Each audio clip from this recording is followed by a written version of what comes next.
Nadie te prepara para el día en que tu propio hijo te mira como si fueras una extraña, como si tu casa, tu esfuerzo, tu vida entera le pertenecieran por derecho. Ese fue el día en que Emilio volvió.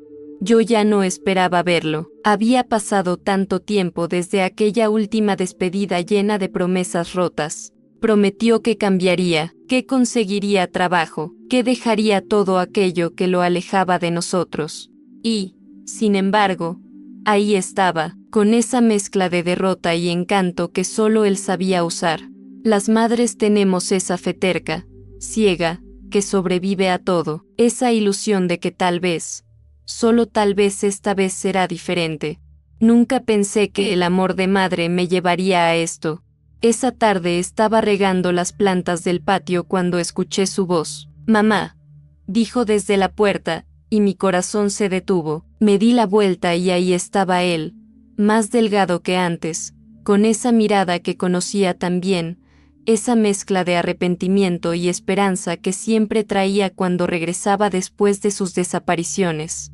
Llevaba una mochila vieja colgando del hombro y las manos en los bolsillos, como si fuera un niño que regresa a casa después de hacer una travesura.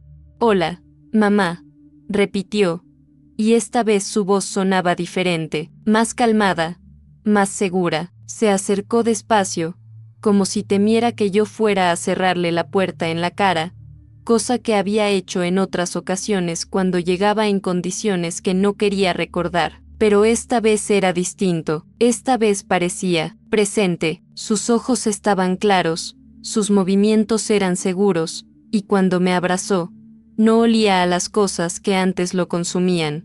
«He estado pensando mucho en ti», me dijo mientras yo luchaba contra las lágrimas que se agolpaban en mis ojos. «En todos nosotros, en la familia, en lo que he hecho mal». Se apartó un poco para mirarme a los ojos, y por un momento vi al niño que solía pedirme perdón cuando rompía algo o cuando llegaba tarde de la escuela. «Esta vez es diferente, mamá, esta vez de verdad he cambiado».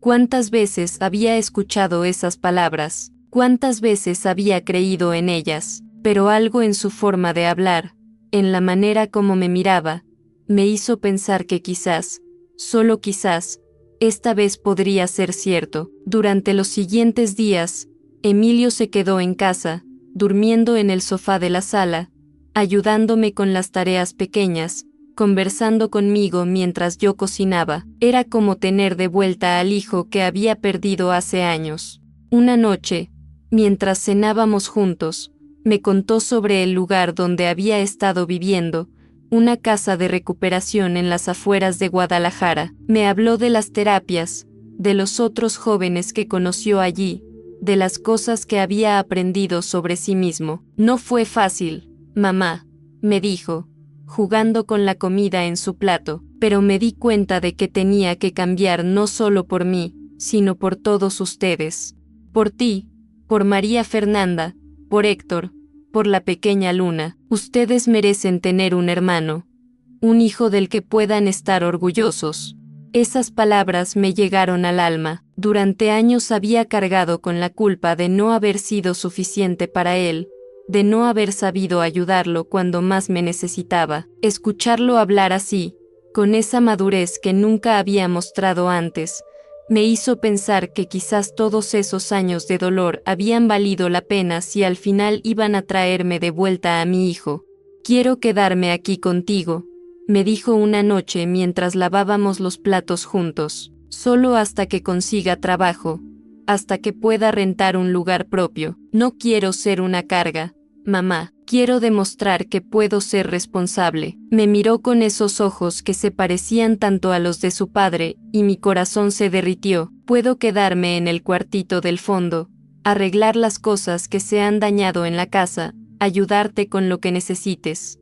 El cuartito del fondo había sido su refugio cuando era adolescente, el lugar donde escuchaba música y donde hacía sus tareas cuando todavía las hacía. Después se había convertido en un depósito de recuerdos y cosas viejas, pero siempre había pensado que algún día él regresaría ahí. «No sé, mijo», le dije, aunque ya sabía que iba a decir que sí. «Has dicho esto antes, y Lo sé, me interrumpió, sé que no tienes por qué creerme, sé que te he fallado muchas veces, pero esta vez es diferente, mamá, esta vez he tocado fondo de verdad, y no hay lugar más bajo al que pueda caer, solo puedo subir desde aquí. Se acercó a mí y me tomó las manos, que estaban mojadas por el agua del fregadero. Dame una oportunidad, solo una más, te prometo que no te voy a defraudar.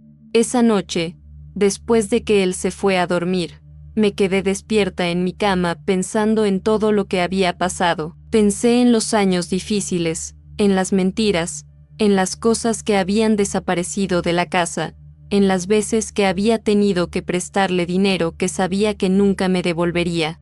Pensé también en el niño que había sido, en sus risas, en la manera como me abrazaba cuando tenía pesadillas, en lo orgullosa que me sentía cuando traía buenas calificaciones a casa. Ricardo habría sabido qué hacer. Él siempre había sido más firme conmigo y con los niños, especialmente con Emilio. A veces pienso que si él siguiera aquí, las cosas habrían sido diferentes, pero Ricardo ya no estaba, y yo tenía que tomar esta decisión sola. Al final, decidí que iba a darle una oportunidad más, una última oportunidad. A la mañana siguiente, mientras desayunábamos, le dije que sí, puedes quedarte en el cuartito, le dije, y su cara se iluminó como cuando era niño, pero con condiciones. Vas a ayudarme con todo lo que se necesite en la casa, vas a buscar trabajo todos los días, y ni se te ocurra traer aquí las cosas que antes te hacían daño. Me miró serio y asintió. Y otra cosa, agregué, si me fallas esta vez, si vuelves a mentirme o a lastimar a esta familia, no va a haber una próxima vez. ¿Entiendes? Entiendo, mamá, dijo, y me abrazó tan fuerte que por un momento sentí que mi niño había regresado a casa. Los siguientes días fueron como un sueño. Emilio se levantaba temprano, limpiaba el cuartito del fondo, arreglaba las cosas que se habían roto en la casa, reparó la llave del baño que había estado goteando durante meses, arregló el escalón suelto del patio, hasta limpió las ventanas que yo ya no podía alcanzar. Verlo trabajar, verlo concentrado en hacer las cosas bien, me llenaba de una esperanza que había creído perdida para siempre. Una tarde, mientras él lijaba una silla vieja que quería restaurar, llegó María Fernanda con Luna. Mi nieta corrió hacia él gritando, «Tío Emilio», y él la alzó en el aire, haciéndola reír. María Fernanda me miró con una mezcla de sorpresa y precaución, pero cuando vio cómo Emilio jugaba con su hija, cómo la hacía reír, su expresión se suavizó. «Se ve diferente», me dijo más tarde, cuando Emilio había salido a comprar algunas cosas para la casa, más tranquilo, más presente. Estábamos sentadas en el patio, viendo a Luna jugar con las muñecas que siempre dejaba en mi casa. «¿Crees que realmente ha cambiado?» «No lo sé», le dije, aunque en mi corazón quería creerlo, pero hay algo diferente esta vez. La forma como habla, como me mira, es como si hubiera encontrado algo que había perdido. María Fernanda asintió, pero pude ver la preocupación en sus ojos. Ella había sufrido mucho con las recaídas de su hermano, especialmente cuando Luna era más pequeña y él aparecía en casa en condiciones que no quería que su hija viera. «Solo, ten cuidado, mamá», me dijo, «sabes que yo quiero creer en él tanto como tú, pero...». «Lo sé, mija», la interrumpí, «lo sé, pero si no le doy esta oportunidad, nunca voy a saber si realmente puede cambiar, y si no cambia, al menos sabré que hice todo lo que pude». Esa noche, cuando Emilio regresó con las compras, trajo flores para mí, para la mujer más paciente del mundo, dijo con una sonrisa, y por un momento vi a Ricardo en él, la misma sonrisa tímida que su padre tenía cuando quería disculparse por algo. Puse las flores en un florero y las coloqué en la mesa del comedor, donde podrían verse desde toda la casa. Durante las siguientes semanas, Emilio se convirtió en el hijo que siempre había soñado tener. Se levantaba antes que yo, preparaba el café, barría el patio y hasta me hacía bromas mientras desayunábamos juntos. Era como si hubiera regresado en el tiempo, como si el niño que una vez me ayudaba a tender la ropa hubiera vuelto a casa. Una mañana, mientras yo regaba las plantas, él apareció con una herramienta oxidada que había encontrado en el cuartito del fondo. «Mamá, ¿recuerdas cuando papá me enseñó a usar esto?», me preguntó, sosteniendo el martillo que Ricardo había usado para construir la pequeña banca del patio. Yo tenía como 8 años, y él me dejó clavar unos clavos en un pedazo de madera. Me sentía tan importante, su sonrisa era genuina, y por un momento pude ver al niño que había sido, al que corría hacia mí con los brazos abiertos cada vez que llegaba del trabajo de la fábrica donde trabajaba antes de casarme con su padre. Los días pasaban y Emilio cumplía cada una de sus promesas. Arregló la puerta del baño que se había salido de sus bisagras, lijó y barnizó la mesa del comedor que había estado manchada durante años, y hasta instaló una lámpara nueva en el pasillo que siempre había estado demasiado oscuro. Verlo trabajar con las manos, concentrado y paciente, me recordaba tanto a Ricardo que a veces tenía que salir del cuarto para no llorar. Era como si mi esposo hubiera regresado a través de nuestro hijo, como si finalmente Emilio hubiera encontrado esa parte de su padre que había estado buscando durante tantos años sin saberlo. Una tarde, María Fernanda llegó con Luna sin avisar, como solía hacer cuando quería verificar cómo estaban las cosas. La encontré en la cocina, observando a Emilio mientras él le enseñaba a su sobrina a hacer figuras con masa de pan. «Tío Emilio, ¿puedo hacer una estrella?», preguntaba Luna, y él le respondía con una paciencia que nunca había mostrado antes. «Claro que sí, princesa. Mira, primero haces 5 puntitos así, y luego los conectas». Era hermoso verlos juntos, ver cómo Luna se reía cuando él le hacía voces divertidas a las figuras de masa, cómo él la alzaba para que pudiera alcanzar los ingredientes en los estantes altos. María Fernanda me miró con una expresión que no sabía cómo interpretar, una mezcla de alivio y cautela que entendí perfectamente porque yo misma la sentía. «Se ve bien», me dijo más tarde, cuando estábamos solas en el patio mientras Emilio había salido con Luna a comprar helados. Diferente, más presente, había estado jugando con las hojas de una planta mientras hablaba, evitando mirarme directamente. «Pero mamá, no puedo evitar preocuparme. Ya sabes cómo han sido las cosas antes». Sus palabras me dolieron porque sabía que tenía razón, pero también porque yo había empezado a creer verdaderamente que esta vez era diferente. «Lo sé, mija», le dije, tomando su mano entre las mías, «pero míralo, mira cómo está con Luna, cómo está contigo, conmigo.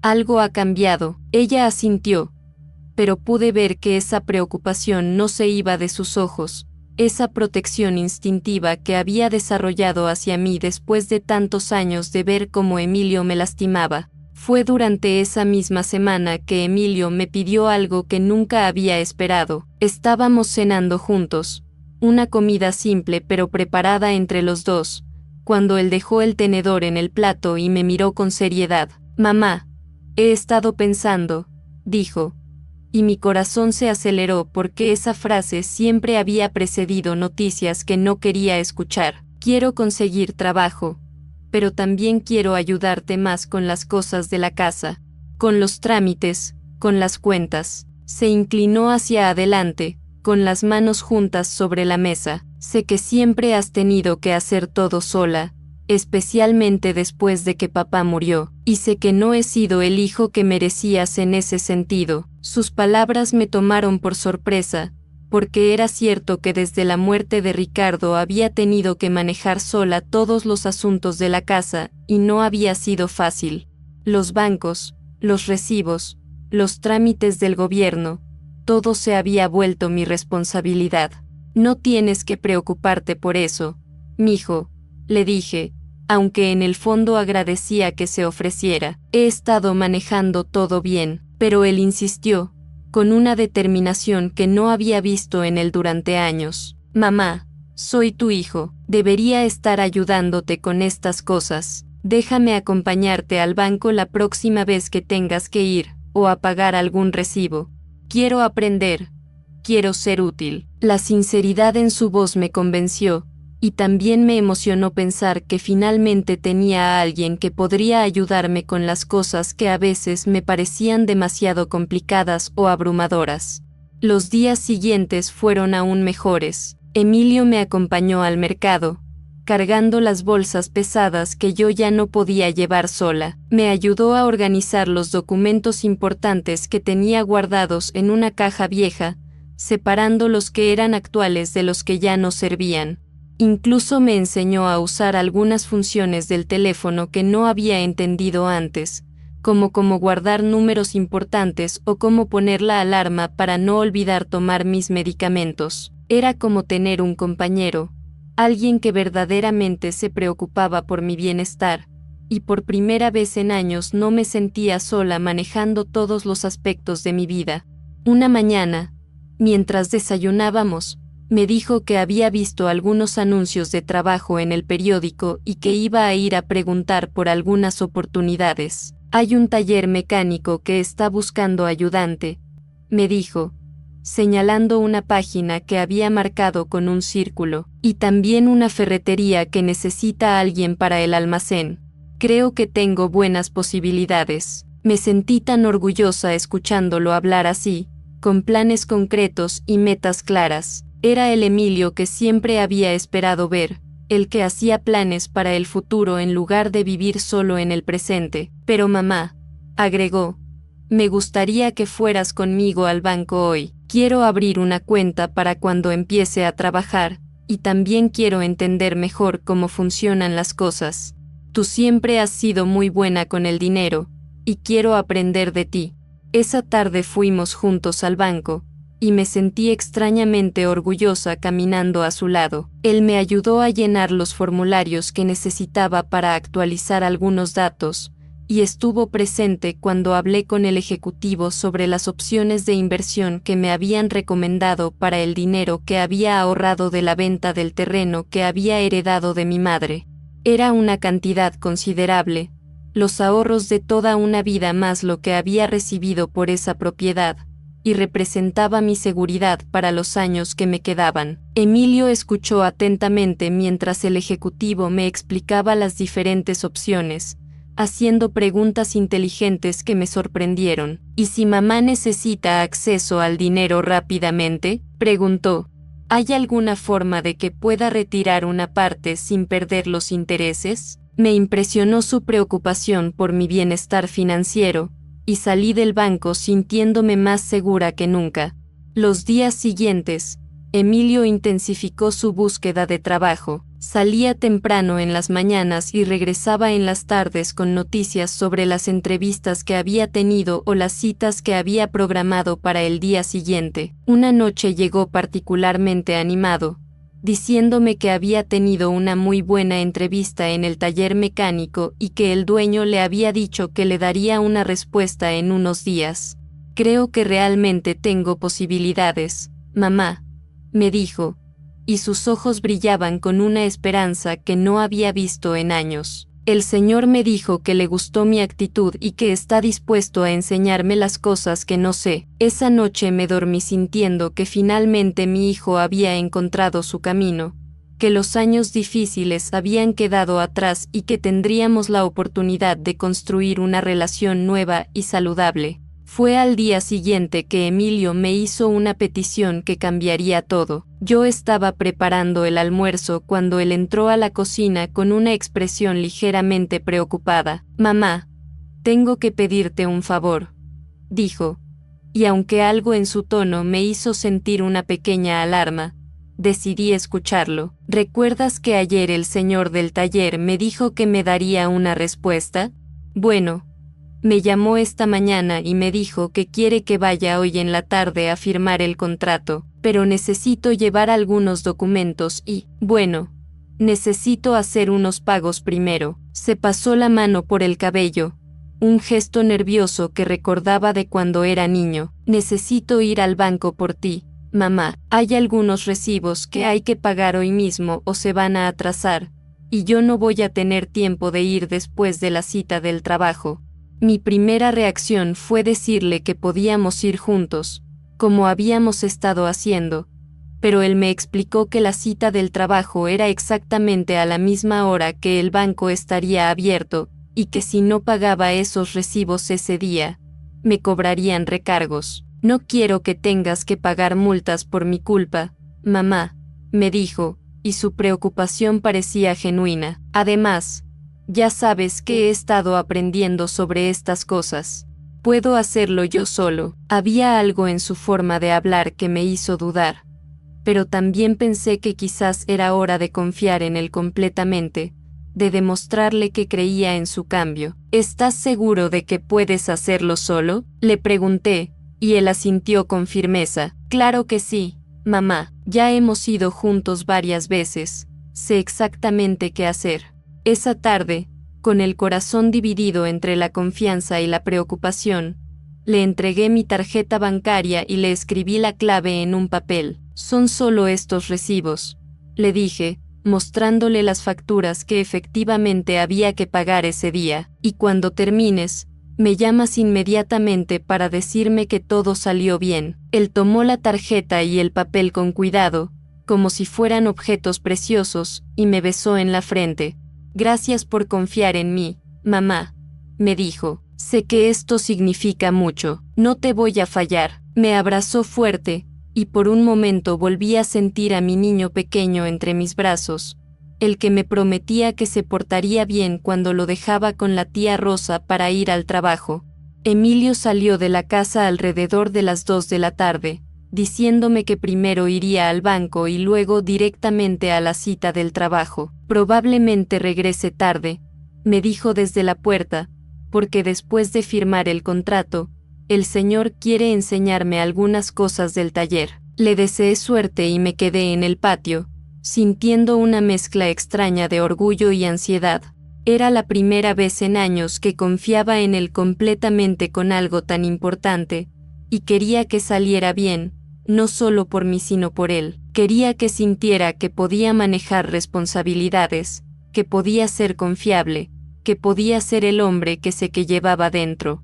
Las horas pasaron más lentamente de lo usual. Preparé la cena, limpié la casa, regué las plantas, pero mi mente estaba constantemente en Emilio y en cómo le habría ido. A las 6 de la tarde, cuando normalmente él ya habría regresado o al menos habría llamado, empecé a preocuparme. A las 7, la preocupación se convirtió en ansiedad. A las 8, cuando ya había oscurecido y él no había dado señales de vida, empecé a sentir esa sensación familiar en el estómago, esa mezcla de miedo y conocimiento que había sentido tantas veces antes. Pero me dije a mí misma que era diferente esta vez, que probablemente la entrevista se había extendido o que había tenido algún problema menor que explicaría cuando llegara a casa. Esa noche no pude dormir, me quedé despierta hasta muy tarde, esperando escuchar el ruido de sus llaves en la puerta, sus pasos en el corredor, su voz llamándome para disculparse por llegar tan tarde, pero la casa permaneció en silencio, y cuando finalmente me dormí, fue con esa sensación pesada en el pecho que conocía demasiado bien, esa que me decía que algo estaba terriblemente mal pero que mi corazón de madre se resistía a aceptar. A la mañana siguiente, desperté con la esperanza de encontrarlo durmiendo en el sofá de la sala, como había hecho tantas veces durante las semanas que había estado viviendo conmigo, pero el sofá estaba vacío, las mantas dobladas exactamente como las había dejado la noche anterior. El cuartito del fondo también estaba vacío, aunque sus cosas seguían ahí, como si hubiera salido esperando regresar pronto. Esperé toda la mañana, diciéndome que aparecería con alguna explicación, que había pasado la noche en casa de algún amigo celebrando el nuevo trabajo, que había tenido algún problema con el transporte, pero conforme pasaban las horas, esa esperanza se desvanecía, reemplazada por una certeza dolorosa que no quería aceptar. Fue hasta la tarde del segundo día que finalmente reuní el valor para ir al banco. Había estado posponiendo el momento, diciéndome que no era necesario, que Emilio aparecería con los comprobantes de los pagos y una explicación razonable para su ausencia. Pero cuando llegué a la ventanilla y pedí el estado de cuenta, el mundo se me vino abajo. La cantidad que apareció en la pantalla era apenas una fracción de lo que debería haber tenido. El dinero que había ahorrado durante años, los recursos que representaban mi seguridad para la vejez, casi todo había desaparecido. ¿Estás segura de que no autorizó ningún retiro grande?, me preguntó la cajera, y yo solo pude negar con la cabeza, incapaz de articular palabra. El camino de regreso a casa fue el más largo de mi vida. Cada paso me pesaba como si llevara piedras en los pies, y mi mente se resistía a procesar lo que había sucedido. Cuando finalmente llegué a mi puerta, me senté en el escalón de la entrada, sosteniendo el papel con el estado de cuenta, y lloré como no había llorado desde el funeral de Ricardo. No eran solo lágrimas de tristeza, sino de humillación, de rabia, de una decepción tan profunda que me dolía físicamente. Había confiado en él, había creído en su cambio, había apostado todo mi futuro a la esperanza de que mi hijo finalmente había encontrado su camino, y él había tomado esa confianza y la había destrozado de la manera más cruel posible. Cuando María Fernanda llegó esa noche, me encontró todavía sentada en el mismo lugar, con los ojos hinchados y el corazón roto. «¿Qué pasó, mamá?», me preguntó, y cuando le conté lo que había descubierto, su expresión cambió de preocupación a una rabia que nunca había visto en ella. «Sabía que esto iba a pasar», me dijo, caminando de un lado a otro de la sala como un animal enjaulado. «Sabía que no podíamos confiar en él, pero quería creer por ti». Se detuvo frente a mí, con los ojos llenos de lágrimas. «¿Cuánto se llevó, mamá? ¿Cuánto queda?». Cuando le dije la cantidad, se tapó la cara con las manos y lloró conmigo. Alba o desfecho final. Durante los siguientes días, mientras intentaba procesar la magnitud de lo que había sucedido, comencé a notar detalles que mi corazón de madre había elegido ignorar. Las preguntas inteligentes que Emilio había hecho en el banco no habían sido producto de una nueva madurez, sino de una planificación cuidadosa. Su interés súbito por mis finanzas no había sido amor filial, sino estrategia. Recordé cómo había insistido en conocer cada detalle de mis cuentas, cómo había prestado atención a cada palabra del ejecutivo bancario, cómo había memorizado los procedimientos que yo había estado realizando durante años sin pensar dos veces. Todo había sido un teatro, y yo había sido la audiencia perfecta, dispuesta a creer en la obra porque necesitaba desesperadamente que fuera real. María Fernanda no me dejó sola durante esos días. Llegaba temprano en las mañanas y se quedaba hasta tarde en las noches, trayendo a Luna para que la casa no se sintiera tan vacía. Pero yo sabía que su presencia también tenía otro propósito. Tenía miedo de que hiciera algo desesperado, de que la vergüenza y la tristeza me llevaran a tomar decisiones de las que después me arrepentiría. «No es tu culpa, mamá», me repetía una y otra vez, pero yo sabía que, en cierto sentido, sí lo era. Había elegido creer a pesar de todas las señales de alarma. Había silenciado mi propia intuición porque quería tanto que fuera cierto que mi hijo había cambiado. Fue durante una de esas noches largas, mientras María Fernanda dormía en el sofá y yo permanecía despierta en mi cuarto, que finalmente enfrenté la verdad completa. Emilio no había robado mi dinero en un momento de debilidad o desesperación. Había regresado a casa con un plan específico. Había calculado cada gesto cariñoso, cada palabra dulce, cada momento de aparente redención. Las semanas de comportamiento perfecto no habían sido una transformación genuina, sino una inversión estratégica. Había sabido exactamente qué botones tocar en mi corazón, qué recuerdos evocar, qué esperanzas despertar. Y lo más doloroso de todo era que lo había hecho con una precisión que solo era posible porque me conocía íntimamente, porque sabía exactamente cuánto necesitaba creer en él. La humillación era casi más difícil de soportar que la pérdida financiera. Pensaba en todos los momentos que había interpretado como señales de su cambio, su ayuda en la casa, su paciencia con Luna, su interés por conseguir trabajo, su aparente preocupación por mi bienestar. Todo había sido una actuación, y yo había sido tan fácil de engañar que me sentía como una mujer tonta y naive. ¿Cómo no había visto que sus atenciones eran demasiado perfectas, demasiado calculadas? ¿Cómo había ignorado que el mismo hijo que durante años había sido incapaz de mantener una conversación civilizada conmigo de repente se había convertido en el compañero perfecto? Cuando finalmente reuní el valor para llamar a Héctor, su silencio al otro lado del teléfono fue ensordecedor. ¿Cuánto?, me preguntó después de lo que parecieron horas, y cuando le dije la cantidad, escuché cómo respiraba profundamente. Mamá, tienes que denunciarlo, me dijo, y su voz tenía una firmeza que nunca había escuchado antes. Esto no es solo robo, es abuso financiero de una persona mayor. Es un delito federal. Pero yo no estaba lista para esa conversación. La idea de enviar a mi propio hijo a la cárcel me parecía inconcebible, a pesar de todo lo que había hecho. Es mi hijo, le dije, y él respondió con una dureza que me sorprendió, y tú eres su madre, y mira cómo te pagó.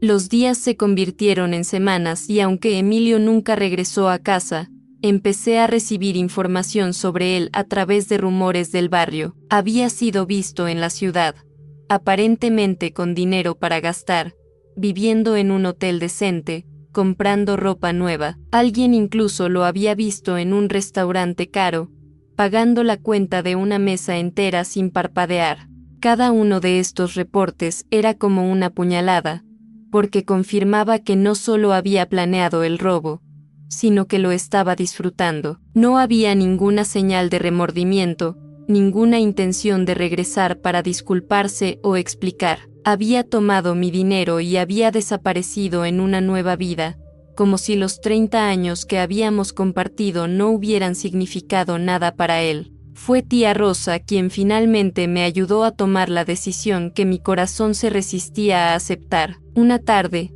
mientras tomábamos café en su cocina llena de plantas, me miró con esos ojos sabios que habían visto tantas cosas en su vida. Mija, me dijo, a veces amar a alguien significa ponerle límites, significa decir hasta aquí. Si no haces nada, le estás diciendo que está bien lo que hizo, que puede seguir lastimándote porque tú siempre lo vas a perdonar. Sus palabras me dolieron porque sabía que tenía razón, pero también porque implicaban que mi amor incondicional había sido parte del problema. Pero es que es mi hijo, le dije, y ella asintió con comprensión. Sí, es tu hijo, y precisamente por eso tienes que enseñarle que hay consecuencias para sus acciones. Si no lo haces tú, ¿quién lo va a hacer? Esa noche, después de horas de insomnio y lágrimas, tomé la decisión más difícil de mi vida. Me levanté, me vestí con la ropa más formal que tenía, y me dirigí a la estación de policía más cercana. El oficial que me atendió era un hombre joven, probablemente de la edad de Emilio, y cuando le expliqué lo que había sucedido, pude ver la compasión en sus ojos. Señora, me dijo suavemente, entiendo que esto debe ser muy difícil para usted, pero lo que me está describiendo es un delito serio. Su hijo usó su confianza para cometer fraude y robo. Esto no es solo un asunto familiar. Mientras llenaba los formularios, cada palabra que escribía se sentía como una traición, pero también como una liberación. Por primera vez en años, estaba eligiendo protegerme a mí misma en lugar de proteger a Emilio de las consecuencias de sus acciones. La investigación fue rápida. Los registros bancarios mostraban claramente las transacciones que Emilio había realizado, y las cámaras de seguridad lo habían captado retirando cantidades cada vez mayores de dinero durante varios días. Había sido meticuloso, nunca sacando todo de una vez para no llamar la atención, pero había sido constante. El detective asignado al caso me explicó que este tipo de fraude financiero contra personas mayores era más común de lo que yo pensaba, y que frecuentemente los perpetradores eran familiares cercanos que aprovechaban la confianza y el amor de sus víctimas. Lo que hace que este caso sea particularmente cruel, me dijo, es el nivel de planificación que demuestra. Su hijo no actuó por impulso, esto fue premeditado. Cuando finalmente arrestaron a Emilio, fue en el hotel donde había estado viviendo, rodeado de las cosas que había comprado con mi dinero. Según el reporte policial, no mostró ninguna resistencia, pero tampoco ningún remordimiento. Cuando le preguntaron dónde estaba el dinero restante, simplemente se encogió de hombros y dijo que lo había gastado. No pidió hablar conmigo, no envió ningún mensaje, no mostró ninguna señal de querer explicar o disculparse. Era como si hubiera cortado todos los lazos emocionales conmigo en el momento en que salió de la casa con mi tarjeta bancaria. El proceso legal fue largo y doloroso. Tuve que testificar contra mi propio hijo, describir ante extraños cómo había usado mi amor y mi confianza para robarme, verlo sentado en la mesa del acusado, vestido con el uniforme de la cárcel. Fue una de las experiencias más surreales de mi vida. El hombre que estaba ahí no era el niño que había criado, pero tampoco era el hijo cariñoso que había fingido ser durante esas semanas. Era un extraño que había usado mi identidad como su madre para obtener lo que quería, y que ahora me miraba con una frialdad que nunca había visto antes. Cuando el juez le preguntó si tenía algo que decir antes de dictar la sentencia, se limitó a decir, no, su señoría, ni siquiera me miró. La sentencia fue de 5 años de prisión, con posibilidad de libertad condicional después de 3. El juez explicó que había considerado tanto la gravedad del crimen como el hecho de que la víctima era la propia madre del acusado, lo que constituía un agravante especial. El lazo de confianza que existe entre una madre y un hijo es uno de los más sagrados de nuestra sociedad, dijo el juez. Cuando ese lazo es violado de manera tan calculada y cruel, las consecuencias deben ser proporcionales a la traición. Mientras escuchaba esas palabras, me di cuenta de que, por primera vez en años, alguien estaba validando mi dolor, reconociendo que lo que me había hecho no era solo un error o una debilidad, sino una crueldad deliberada. Los meses que siguieron fueron de reconstrucción lenta y dolorosa, aunque una parte del dinero fue recuperado a través de los bienes que Emilio había comprado.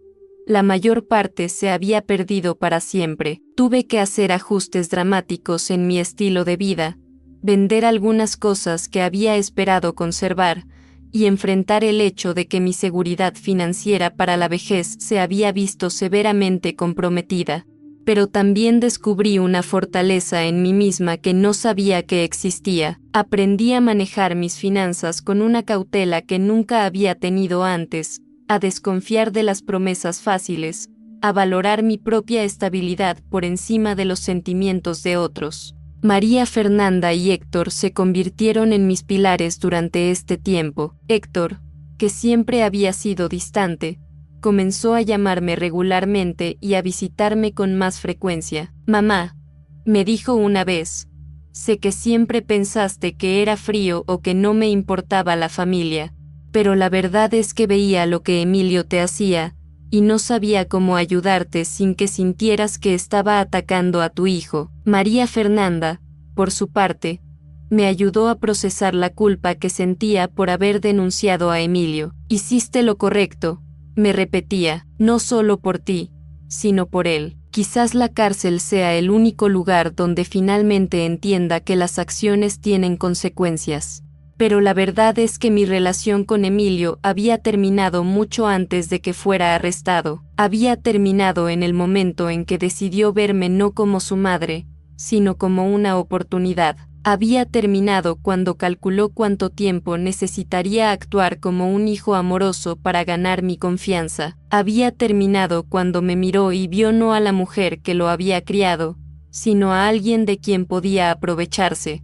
El Emilio que yo había amado, el niño que había criado, El joven por quien había tenido tantas esperanzas, había desaparecido hacía mucho tiempo. Lo que había quedado era un hombre que compartía su nombre y su cara, pero que había perdido todo lo que alguna vez lo había conectado conmigo.